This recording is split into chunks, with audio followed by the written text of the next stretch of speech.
احمد مجتبیٰ نے انڈیا کے راہل راجو کو ناک آؤٹ کر دیا۔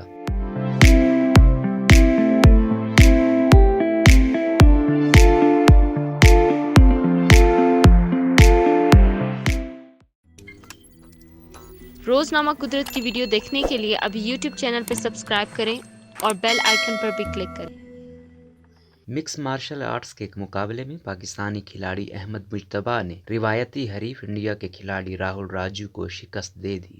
جمعے کو سنگاپور کے انڈور اسٹیڈیم میں کھیلے گئے مقابلے میں لورین کے نام سے جانے والے 28 سالہ احمد مجتبیٰ نے انڈین کھلاڑی کو پہلے منٹ میں ہی ناک آؤٹ کیا اور ون چیمپئن شپ میں اپنے پہلے میچ کو یادگار بنا دیا۔ احمد مجتبیٰ نے مقابلے کا آغاز پراعتماد انداز میں کیا اور مضبوط لاتوں اور مکوں کے وار سے حریف کھلاڑی کو دباؤ میں رکھا۔ مخالف کھلاڑی کے ایک وار سے سر جھکا کر خود کو بچانے کے بعد پاکستانی کھلاڑی نے اگلے ہی لمحے میں راہل راجو کے منہ پر وار کیا جس میں وہ گر گئے۔ اس دوران ریفری نے مداخلت کرتے ہوئے 56ویں سیکنڈ میں ہی مقابلہ روک دیا اور احمد مجتبیٰ کی جیت کا اعلان کیا۔ اس شاندار فتح کے ساتھ احمد مجتبیٰ نے اپنے کیریئر کے ریکارڈ کو بھی بہتر کر کے 10-2 کر دیا۔ روایتی حریف پاکستان اور انڈیا کے درمیان عالمی سطح پر مکس مارشل آرٹس کا مقابلہ نومبر 2019 میں ہوا تھا، جس میں بھارتی کھلاڑی راہل راجو نے پاکستانی فرقان چیمہ کو شکست دی تھی۔ کوئٹہ سے تعلق رکھنے والے احمد مجتبیٰ نے 2013 سے عالمی سطح پر مقابلوں میں حصہ لینا شروع کیا۔ انہوں نے ابتدائی 7 مقابلوں اور ابتدائی 4 سالوں میں ناقابل شکست رہ کر